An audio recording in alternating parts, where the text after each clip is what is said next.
Ce n'est pas un secret qu'au sein des couples, il y a des hauts et des bas.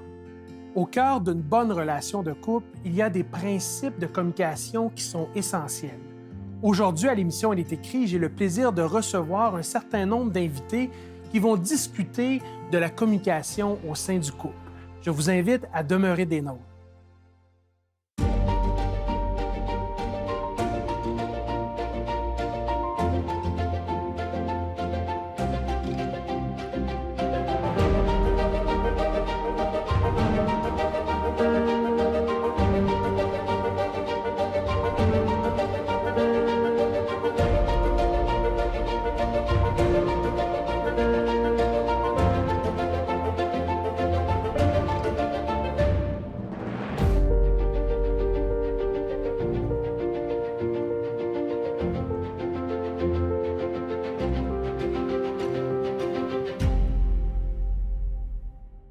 J'aimerais vous souhaiter la bienvenue à l'émission Il est écrit. Aujourd'hui, nous allons parler d'un sujet qui est très intéressant, celui de la communication au sein des relations de couple. Et j'ai avec moi un panel, on veut échanger aujourd'hui sur cette question. J'aimerais souhaiter la bienvenue à France. Merci beaucoup. Rémi. Bonjour Patrick. Et Judeline. Bonjour Patrick. Habituellement, à l'émission, on a l'habitude de présenter nos invités de par exemple leur titre professionnel, mais aujourd'hui, on va faire quelque chose d'inusité.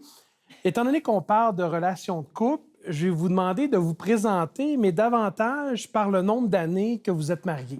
On va commencer avec France. Bien, moi, je suis mariée depuis bientôt 20 ans avec mon mari Romain. Félicitations. Bien, merci beaucoup. Merci beaucoup. Et dans mon cas, bientôt 2 fois 20 ans. Probablement le doyen pardon, de notre panel aujourd'hui. Sans aucun doute. Oui. Et moi, ça fait paraître un petit peu plus vieux, mais ça fait 20 ans qu'on est mariés, Abner et moi. Alors, ça fait 20 ans qu'on est mariés cette année. Félicitations. Et en ce qui me concerne, Ouais. avec Cindy, ça fait 17 ans. La raison pourquoi on prend un moment pour partager le nombre d'années qu'on est mariés, c'est parce qu'en quelque part, c'est peut-être aussi quelque chose qui nous qualifie pour pouvoir donner certains principes à ceux qui nous écoutent. Évidemment, la vie de couple, c'est des hauts et des bas. Mais au cœur de cette vie de couple, il y a des principes de communication qu'on aimerait partager aujourd'hui à l'émission. J'aimerais vous inviter, à qui le veut bien, de partager peut-être un principe avec nous qui a aidé votre couple à cheminer dans la longévité. Je peux commencer? Vas-y. OK. Moi, le principe qui nous a vraiment aidés, c'est vraiment de traiter un problème à la fois. Si je peux appeler ça défi, un petit défi à la fois. Parce que nous, on n'appelle pas les problèmes dans notre couple, mais on appelle des petits défis pour nous aider à vraiment minimiser ou bien surmonter ces petits défis-là. Qu'est-ce que je veux dire par là? En fait, un défi à la fois, c'est vraiment d'énumérer qu'est-ce qui nous préoccupe, en fait, pour qu'on soit capable de trouver une solution ensemble. Et lorsqu'on trouve la solution ensemble, si on doit, en fait, nous débarrasser de tout ce qui pourrait nous déranger comme obstacle autour de nous, on va le faire. Je me rappelle, il y a une fois, je pense qu'on avait peut-être 5-7 ans de mariage déjà. Puis, on avait des petits défis à régler dans notre couple, en fait. Puis, on s'est dit, il faudrait qu'on prenne du temps pour passer ensemble. On a dit, on va déposer les enfants chez ma mère, chez les parents. Puis, on va essayer de trouver ce temps-là pour nous deux, pour pouvoir gérer ces petits défis-là. Je trouve ça très intéressant parce qu'il y a toute la question de se dire, tous les couples sont confrontés à des problématiques, à des difficultés, à des épreuves, mais de déconstruire ces problématiques-là et de les adresser un à la fois, ça me semble être judicieux comme conseil. Oui. Au lieu d'essayer de tout prendre et tout régler en même temps, on prend un problème à la fois et on l'adresse en temps et lieu. On se donne l'occasion de discuter de ce problème et de le régler de fond. Je ne sais pas si Rémi ou France, vous voulez ajouter là-dessus. Si je peux rebondir sur ce que dit Judeline. Je ne sais pas ce que vous avez fait exactement, mais j'imagine que vous êtes isolé pendant 24, 48 heures ou un peu plus. Exactement. Mais si je peux le partager, ça me ferait vraiment plaisir. C'est vraiment, on a pris ce temps-là, on s'est dit, on va aller à un hôtel. Là, dans un hôtel, on a pas raccroché, mais on a mis les téléphones de côté pour pouvoir trouver ce temps-là à nous deux. Puis c'était vraiment important. Puis c'était de là qu'on a pu vraiment, si on a pleuré ensemble, on a prié ensemble, on a ri ensemble. C'était vraiment un moment spécial pour nous deux. Et c'était vraiment juste nous deux. Les enfants n'étaient pas là. Alors, on s'est dit que moi, personnellement, j'ai trouvé que c'était vraiment gagnant, cette façon-là de régler les petits défis, ouais, un à un, un Mais par un. ça me fait penser, entre autres, à une situation qui me concerne où est-ce qu'avec mon épouse, par moment, on a besoin de communiquer l'un avec l'autre. Et en fin de soirée, quand les enfants sont au lit, quand ils dorment, on se retrouve dans le salon. Puis, j'avais la mauvaise habitude de prendre mon téléphone et d'être sur un divan, et elle prenait son téléphone, elle était sur l'autre divan et sur les réseaux sociaux, et elle voulait communiquer avec moi, elle voulait me raconter sa journée, ses difficultés ou quoi que ce soit. Elle t'a envoyé un texto? C'est comique, mais en fait, c'est trop il y a souvent des comme moments ça. dans la maison même où on communique de cette façon. Et elle commence à me parler, puis au final, elle me demande, elle dit, ben, je veux que tu m'écoutes, mais en fait, j'ai pas besoin de mes yeux pour t'écouter, je t'écoute, même si j'ai mon téléphone dans les mains. Puis elle m'a dit quelque chose qui m'a vraiment fait réfléchir. Elle dit, je veux que tu me regardes. Et je pense que au-delà de régler nos problèmes un à un et aussi de se donner un temps pour régler nos problèmes un à un, je pense que l'élément là-dedans, corrige-moi si je me trompe, que tu veux faire ressortir, c'est l'idée aussi de mettre de côté les distractions Ouais, qui nous exactement. empêchent d'aller communiquer à un niveau de profondeur qui est beaucoup plus intéressant et beaucoup plus intime, qui favorise une connectivité. D'être vraiment présent pour l'autre, à l'écoute. Et c'est intéressant ce que tu disais, que ta femme demande de la regarder. Bon, je pense que tous les hommes, à peu près, on a fait cette expérience-là. Notre femme nous parle. Tu m'écoutes? Oui, oui, je t'écoute. Et puis bon, en fait, elle ne pense pas qu'on écoute parce qu'on la regarde pas. Ça, On n'a pas l'attention soutenue, là. c'est vraiment fondamental, ce Et genre de l'écoute choses. active. Oui, puis si vous me permettez, dans la question de l'écoute active, évidemment, on est à l'émission Il est écrit, on parle de la dimension spirituelle intégrée dans les différents éléments de notre couple. L'écoute est pleinement intégrée dans la parole de Dieu, et je prends le texte de Jacques. Je vais le lire pour vous dans Jacques, chapitre 1, verset 19. C'est un encouragement, c'est un conseil, en fait, où on nous dit « Sachez-le, mes frères bien-aimés, ainsi que tout homme soit prompt à écouter, lent à parler, lent à se mettre en colère. » Et je pense que fondamentalement, un des principes de communication qu'on se doit de faire ressortir aujourd'hui, d'après ce que tu as partagé et sur lequel on enchérit, c'est vraiment la question d'être à l'écoute de l'autre et de se donner le temps pour être à l'écoute de l'autre et de faire abstraction et de mettre de côté les distractions nous permettant d'être à l'écoute de l'autre. J'aurais goût aussi peut-être d'ajouter que aussi c'est important de peut-être parfois ne pas régler ce problème-là sur le moment de l'émotion quand il y a quelque chose d'intense qui se passe. Hein? Vous avez pris un temps à part, retiré pour parler du sujet. Parfois, quand il y a quelque chose tout de suite qui irrite ou qui... Donc, on laisse tomber.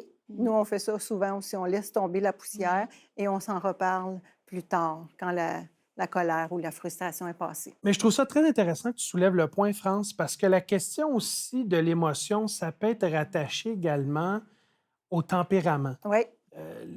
On voit dans les couples que différents tempéraments vont s'unir ensemble. Puis il y a peut-être quelque chose à dire sur cette question-là également. Bien, en tout cas, dans mon cas, je vous dirais que mon mari et moi, on est aux antipodes. Moi, je suis une personne très sociable, très communicative, sensible, émotionnelle. Je suis capable de faire quand même un peu plus au niveau de la psychologie, du discernement et tout ça. Puis mon mari, bien, lui, il est complètement à l'opposé. C'est un homme qui est très de principe, très solide, très fidèle, travaillant, un homme sur qui tu peux t'appuyer. Mais quand on arrive dans des conversations qui touchent l'émotion, l'intérieur, là, vraiment le relationnel, c'est vraiment pas sa force et il y a beaucoup de mal à verbaliser. Donc, il n'est pas verbomoteur du tout, du tout. Il cherche ses mots.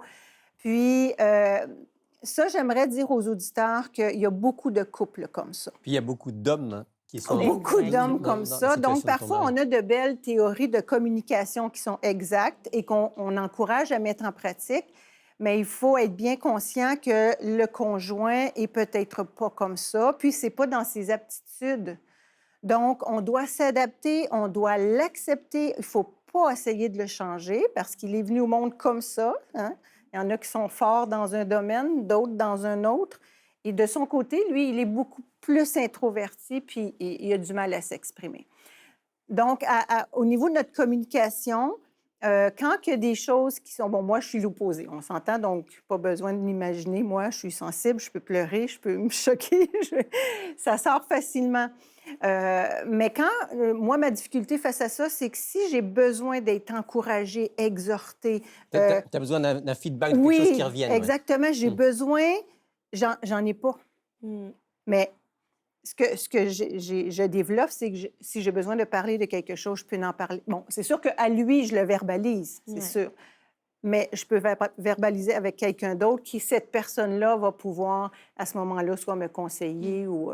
donc, on est obligé parfois de se tourner vers quelqu'un d'autre, mais ça ne lui enlève rien de ses qualités. Puis, moi, je pense que c'est important. Il est quand même quelqu'un qui te donne une forme de sécurité. Absolument, absolument. Ouais, Puis, tu sais, mon mari, je peux me coller sur lui, moi, quand je veux, comme que je veux. Il dit jamais non. Une présence rassurante, réconfortante. Il est là, oui, absolument. Est-ce qu'on pourrait parler dans ce cas-ci, parce qu'évidemment, on veut qu'au niveau de l'émission, quand on parle de communication dans le couple, on veut que les principes que nous partageons et qu'on tente de vivre dans nos couples respectifs soient informés par la Bible. On a déjà parlé du principe de l'écoute active qui est biblique. J'imagine qu'ici, on touche à la question de l'acceptation. Oui, exact. Et c'est biblique, parce que Dieu, lui, nous reçoit tel que nous sommes. Ouais. Et on pourrait parler aussi de la question que l'amour qui est au cœur de votre couple amène chez toi une empathie, une patience de comprendre que ton mari n'a pas le même tempérament que toi et donc ne va pas interagir de la même façon que toi dans une problématique quelconque. Ouais. Je ne sais pas si on aurait un passage sur lequel on pourrait s'appuyer. Oui, bien, en fait, moi, c'est surtout dans 1 Corinthiens 13, en particulier les versets 4 à 7. Et je vais vous laisser le lire, mais on comprend bien là, qu'on doit... L'amour, c'est quoi? Bien, c'est un texte, d'ailleurs, qu'on lit souvent dans les cérémonies de mariage. Oui, exactement. Il faut le mettre en pratique. Rémi, est-ce que je peux te demander de lire ce 1 Corinthiens passage 13, versets 4 à 7. L'amour est patient. L'amour est serviable. Il n'est pas envieux. L'amour ne se vante pas, il ne s'enfle pas d'orgueil, il ne fait rien de malhonnête. Il ne cherche pas son intérêt, il ne s'irrite pas, il ne médite pas le mal. Il ne se réjouit pas de l'injustice, mais il se réjouit de la vérité. Il pardonne tout, il croit tout, il espère tout, il supporte tout. Voilà. Donc, on doit s'aimer tel que nous sommes, sincèrement. Puis mon mari, ben, je ne le changerai pas pour tout l'or du monde. J'ai beaucoup aimé lorsque tu as dit je ne veux pas le changer. Oui. Des fois, on a cette tendance-là à vouloir changer l'autre à notre façon. Mais j'aimerais vraiment que les gens comprennent qu'on ne doit pas essayer de changer l'autre. Non. En fait, c'est juste Dieu qui est capable de faire cela. Ouais. On peut trouver des stratégies pour pouvoir mieux s'adapter, pour pouvoir mieux vivre. Et j'aime beaucoup le passage qu'on vient de lire. Écoute, patient, accepte tout. Pardonne. Pardonner. Fait que ça me dit, ça me parle, ça me dit que je ne dois pas essayer de changer l'autre. Non, il faut l'accepter vraiment tel qu'il est. Exactement. De là, l'importance de quand on se marie, d'être bien conscient de qui on marie, puis accepter qu'il est comme ça ou qu'elle est comme ça, puis de s'ajuster, s'adapter. Si je peux rebondir un petit peu sur ce que vous avez dit toutes les deux, un petit témoignage personnel. Moi, j'ai épousé une femme qui est formidable, mais qui a un tempérament là aussi, évidemment, comme mon mari, bien différent du mien. Et une des choses, vous vous souvenez, au début de notre mariage, ma femme, elle a un tempérament qu'on classe souvent flegmatique, c'est-à-dire qui va faire bien les choses, mais tranquillement. Puis un de ses problèmes, c'était d'être à l'heure. Hein. Il y avait beaucoup de problèmes pour être à l'heure. Ça faisait partie de son tempérament. Ouais. Moi, je suis d'un tempérament différent, un peu plus... on me classe plus colérique. Et donc, c'est important d'être à l'heure. Et je lui ai mis une pression Sans borne. Terrible, terrible, terrible. Inconsciente, bien sûr. Non, j'étais même pas inconscient. Oui, J'étais conscient. J'étais conscient. Conscient. Dans ma tête, je me disais, bon, être à l'heure, il faut y arriver. Donc, alors, je Je mettais la la pousse. pression. Et alors, ce qui était extraordinaire, c'est que plus je lui mettais de pression, plus elle était en retard. Ouais. Parce que Elle probablement, résistait, j'imagine. hein. résistait Non? ou intérieurement, elle paniquait. Ah, OK. Ouais. Hein, et Mhm. jusqu'au moment où je pense que Dieu m'a aidé à comprendre ce que tu disais tout à l'heure. Mm. Il faut que je l'accepte comme elle est, Ouais. et puis que je l'aide si je peux. Et paradoxalement, quand j'ai cessé de lui mettre la pression, quand j'ai plutôt cherché à l'aider Ouais. dans les préparatifs, par exemple, ben, ça a commencé à aller mieux. Et aujourd'hui, je dirais qu'elle est pratiquement toujours à l'heure, mais c'est quelque chose qui s'est fait sans moi. Enfin, dans le sens Ouais. où c'était vraiment Naturel. Ça, un c'est un développement bon point. naturel. Exactement. Et Ouais. je pense que c'est un élément important, ça aussi, de la communication. Mettre de la pression sur l'autre. Généralement, on obtient le résultat inverse. Laisser la personne se développer comme chacun d'entre nous, on a besoin de se développer. Mm. Et ben, certainement, on va avoir de belles Ouais. choses qui vont pouvoir se produire dans la vie de notre conjoint, notre Ça ne nous conjointe. empêche pas de lui communiquer, Bien sûr, par contre. bien hein, sûr, c'est bien sûr. La bien chose, sûr. mais... Mais c'est Mais ça, dans, ça dans vient cette partir. optique-là, de la question de communiquer certaines insatisfactions ou certaines inquiétudes ou un mécontentement, parce que tout se dit finalement. Mhm. Puis, du moins dans mon expérience de couple avec Cindy, la question a toujours été d'être capable de se dire ce qui ne marche pas, Ouais. mais se dire de façon bienveillante. Ouais. Et quand on discutait, Rémi, en préparatif pour l'émission, tu as soulevé la notion de la communication bienveillante et j'aimerais que tu puisses élaborer un petit peu plus sur ce concept. Oui. La communication, comme tu disais, plus on grandit dans la relation de couple, plus on veut pouvoir se dire tout. Hein, en tout cas, toutes les choses importantes. Exact. Et parfois, il y a des choses qui sont faciles, Ouais. enfin, des choses qui sont plus difficiles. Ouais. Mais c'est vrai que la bienveillance, ça change tout parce que comment est-ce qu'on définit la bienveillance? C'est le fait que quand je communique avec l'autre, je veux vraiment son bien. Je ne suis pas en train d'essayer, moi, d'avoir raison, ou je ne suis pas en train d'essayer de faire comprendre à l'autre ce qu'il ou elle doit comprendre. Je suis vraiment dans cette relation, je veux le bien de l'autre, je veux le bien de notre relation. Puis ça se sent. Alors, ce que je veux dire par communication bienveillante, ça se traduit par le choix des mots, Ouais. ça se traduit par le ton de la voix, ça se traduit par tout le message non verbal. Hein? On dit que la communication non verbale, c'est plus de 50% de la Ouais. communication, au-delà des mots. Donc, l'autre, il ou elle va sentir si je veux son bien, si je suis dans une relation vraiment d'amour, ou si je suis en train de régler des comptes. Ouais.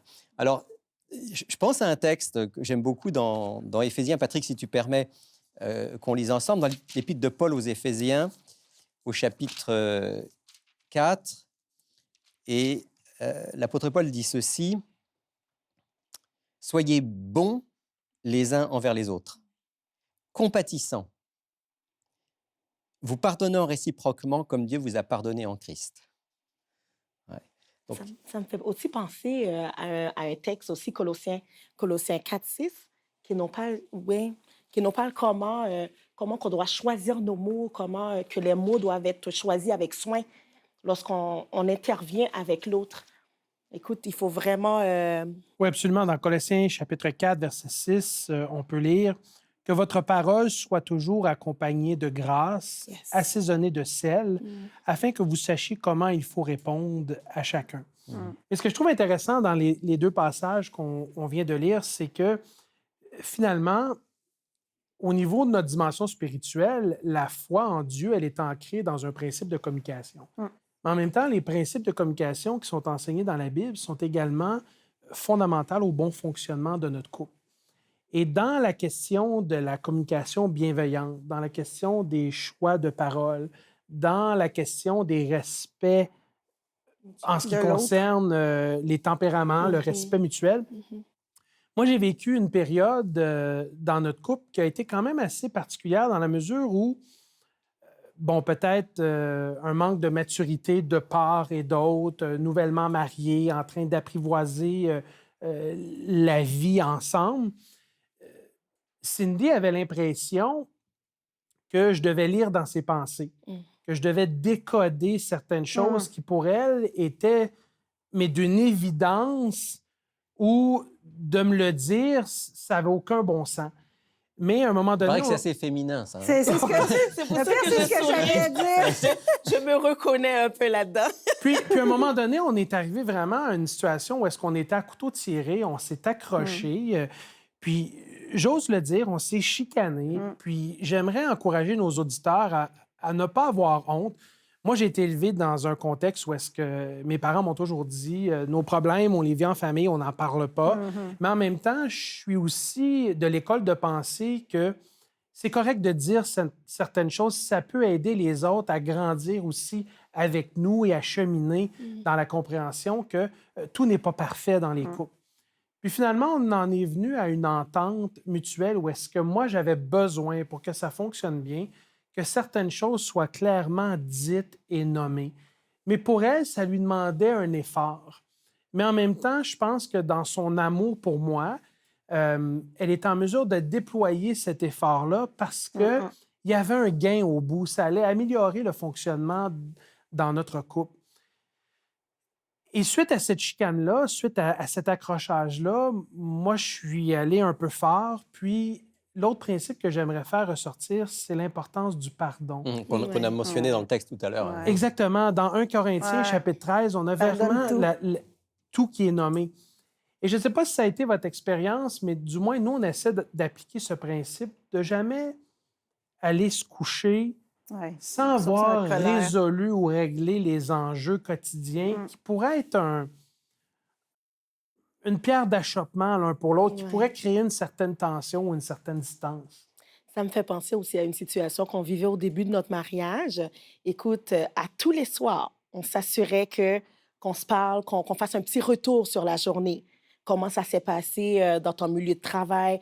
Qu'est-ce qui s'est passé dans la journée qui t'a dérangé? Ça te permet, en fait, de te situer par rapport à tes interventions, par rapport à la façon dont tu vas comprendre l'autre aussi. Fait que ça me fait penser de ne pas dormir sur sa colère. C'est vraiment, on avait cette habitude-là de retourner sur la journée pour voir qu'est-ce que j'ai fait, qu'est-ce qu'on pourrait améliorer, qu'est-ce qu'on pourrait faire pour que les enfants se sentent mieux. Écoute, c'était vraiment gagnant. Ça, c'est quelque chose à essayer également. Oui, absolument. Je pense que c'est un principe, effectivement, qui est biblique de ne pas s'endormir sur sa colère parce qu'on est devant l'être cher, on est devant la personne qu'on aime et on veut se rapprocher de cette personne-là et construire notre vie. Moi, je me suis marié avec Cindy pas pour me séparer, pas pour me divorcer. Je me suis marié avec elle parce que j'ai vraiment l'intention, à la grâce de Dieu, de faire toute ma vie avec elle, dans les hauts et dans les bas. Et quand on regarde les vœux au niveau du mariage, c'est pour le meilleur Et pour le pire. dans la santé comme dans la maladie, dans la richesse comme dans la pauvreté. Mais en même temps, je pense qu'on a vraiment besoin de s'accrocher à ces principes bibliques. Et je ne sais pas pour vous, mais du moins pour moi, j'ai remarqué, et j'aimerais vous entendre sur la question, que souvent la qualité de ma relation de couple est intimement liée à la qualité de ma relation avec Dieu. Et peut-être c'est un principe qui pourrait intéresser nos auditeurs aujourd'hui, de se dire, ben, peut-être si j'ai de la misère dans mon couple, un petit peu plus de rapprochement avec Dieu, ça pourrait être aidant. Dieu est la source de l'amour. Hein. Dieu est amour. Donc on a besoin, comme tu le dis Patrick, moi aussi j'ai fait cette expérience qu'on a besoin, j'ai besoin chaque jour de prendre du temps avec Dieu, de me ressourcer en lui pour mieux aimer ma femme. Il n'y a pas de doute là-dessus. Oui, ça change nos Il y a une cœurs. chose qu'on utilise aussi, nous, dans notre couple, c'est vraiment le triangle. En fait, lorsqu'il arrive quelque chose, chacun est de son côté, il est en communication avec Dieu. Il est vraiment dans cette rencontre-là personnelle avec Dieu. Puis lorsqu'on a fini de faire cette rencontre-là, nous deux, on va vers Dieu ensemble. Fait que ça fonctionne aussi très, très bien pour nous. Vraiment, c'est vraiment le triangle. Dieu est en haut, puis nous deux, on est les deux côtés. Fait que c'est vraiment, on se retrouve en Dieu. Fait que c'est vraiment important de comprendre ça, que les deux aient la crainte de Dieu aussi pour que... Et donc, en se rapprochant de Dieu, vous vous rapprochez également l'un de de l'autre. l'autre. Exact. L'émission tire à sa fin. On est un peu pressé dans le temps aujourd'hui. J'aimerais vous remercier d'avoir échangé de cœur et d'avoir accepté aussi une approche un peu plus anecdotique sur ce que vous vivez. France, aurais-tu la gentillesse de partager avec nous l'offre du jour? Oui, évidemment, c'est un outil vraiment exceptionnel pour nous tous et pour les auditeurs. C'est un best-seller. C'est Les 5 langages de l'amour de Gary Chapman. Et j'en ai parlé avec mon mari après que j'ai pris connaissance de ce livre-là. En gros, bon, c'est sûr qu'il parle de beaucoup de choses, entre autres le fameux coup de foudre qui ne dure pas éternellement. Mais les 5 langages de l'amour, c'est 5 canaux par lesquels on transmet l'amour à l'autre. Et ce qui est intéressant, c'est qu'on grandit dans des familles différentes où l'amour est manifesté de façon différente. Donc, il faut apprendre ce que l'autre a appris. Donc, si je prends l'exemple de mon mari, lui, c'était beaucoup une famille qui n'avait pas vraiment de contact physique, qui n'avait pas vraiment de paroles valorisantes, mais tout le monde se tient, se rend service. Donc, lui, il me communique son amour par le service rendu. Alors que chez nous, c'était les paroles valorisantes, le contact physique. Mais il peut avoir aussi les cadeaux, c'est-à-dire on fait des petits présents, des petites attentions particulières. Puis, c'est ça, service rendu, contact physique, paroles valorisantes. Il y avait les moments de qualité aussi. Donc, les moments de qualité, on prend comme vous avez fait, on se met à part et on prend un temps ensemble. Donc, il nous parle des 5 canaux où on peut transmettre l'amour, mais il faut que l'autre comprenne notre langage et que nous, on comprenne son langage aussi. Alors, très intéressant pour 14 $ plus les frais de poste. Donc, on va encourager nos auditeurs à se procurer à le lire, livre. bien sûr. Rémi, aurais-tu la gentillesse de nous conduire dans une prière pour demander à Dieu qu'il soutienne nos couples respectifs et ceux de nos auditeurs? Avec plaisir, avec plaisir. Notre bon Père du ciel, toi qui es la source de l'amour, toi qui as créé le couple et la famille, je veux d'abord te dire un immense merci pour ce cadeau que tu nous as fait et aussi te demander pour nous qui sommes ici et pour tous ceux qui nous écoutent en ce moment, que tu puisses travailler dans nos cœurs, qu'on puisse de plus en plus être des maris, des épouses aimants. Nous puissions, Seigneur, grandir dans cet amour, le partager avec le plus grand nombre. Merci d'entendre notre prière, merci d'être avec ceux qui peut-être font face à des difficultés, qui luttent en ce moment. Soutiens-les et montre-leur qu'il y a de l'espoir, car en toi, il y a toujours de l'espoir. Et on t'en remercie en Jésus-Christ. Amen. Amen. Amen.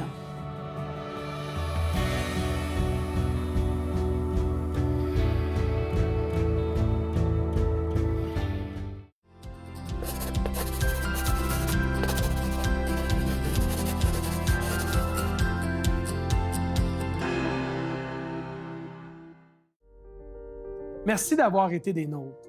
À la semaine prochaine. Et souvenez-vous, il est écrit, « L'homme ne vivra pas de pain seulement, mais de toute parole qui sort de la bouche de Dieu. »